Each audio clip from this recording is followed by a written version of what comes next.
মাছের তো অনেক রেসিপি তোমরা খেয়েছো, তো আজ আমি একটা অন্যরকম কিছু সিম্পল হেলদি বানানোর চেষ্টা করছি। তো সেটার জন্য আমি রুই মাছের পিস নিয়ে নিয়েছি এখানে 4টে। সেটার মধ্যে নুন ও হলুদ মিশিয়ে আমি তেলে ভাজা করে নেব। তো পরিমাণ মতো নুন আর হলুদটা দিতে হবে, খুব বেশি নুন যেন না হয়ে যায়। তো দেখতে পাচ্ছ তেলের মধ্যে এটা ভাজতে দিয়ে দিয়েছি।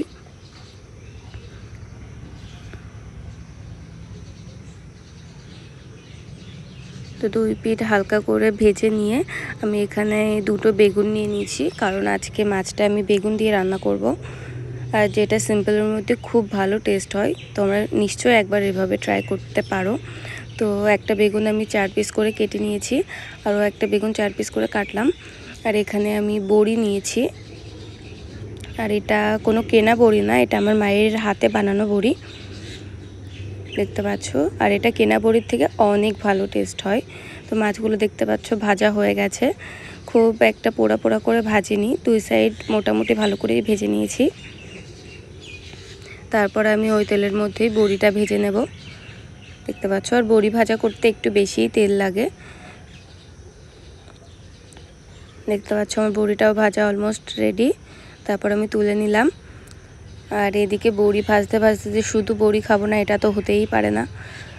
তারপর আমি ওই কড়াইতে জল দিয়ে দিলাম পরিমাণ মতো, দেখতে পাচ্ছ অর্ধেক কড়ার বেশি জল দিয়েছি। জলের মধ্যে হলুদ গুঁড়ো নুন দিয়ে ভালো করে জলটা একটু ফুটে আসলে আমি ওর মধ্যে সবজিগুলো দিয়ে দেব। যেমন আলু কেটে রেখেছিলাম 2 পিস মিডিয়াম সাইজের, আর বেগুনগুলো দিয়ে দিলাম, দিয়ে আবার ঢাকা দিয়ে রেখে দেবো কিছুক্ষণ, যতক্ষণ না ভালো করে সেদ্ধ হয়। আর দেখো বলেছিলাম বড়ি ভাজা করবো আর খাবো না, এটা তো হতেই পারে না। তারপর দেখতে পাচ্ছ এটা ফুটে গেছে, আর এদিকে আলুও সেদ্ধ হয়ে গেছে। তো এটার মধ্যে আমি এবার কাঁচা লঙ্কা দিয়ে দেবো কয়েকটা। আমি এটা চিড়ে দেইনি, কারণ পরে আমি এটা গেলে দেব।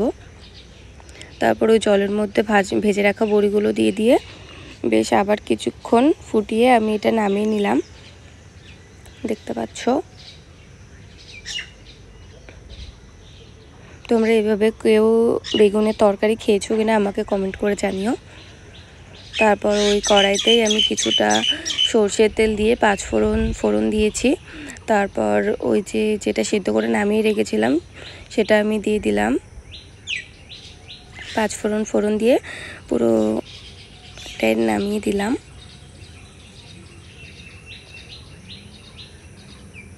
তারপর ওপর দিয়ে একটু নুন ছড়িয়ে দিলাম। আর মাছগুলো একটু আগেই দিতে হবে, কারণ মাছের ফ্লেভারটা যাতে তরকারির মধ্যে মিশে যায়।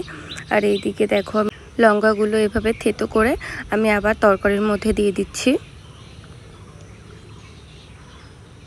তো ঝাল হালকা একটু বেশি বেশি থাকলে বেশ ভালোই লাগে। আর এদিকে আমি একটু চিনি দিলাম, কারণ তরকারিটা হালকা মিষ্টি হলেই আমার বেশি ভালো লাগে। তোমরা চিনিটা দিও, কিন্তু কম বেশি করে দিও যদি তোমাদের বেশি পছন্দ হয়।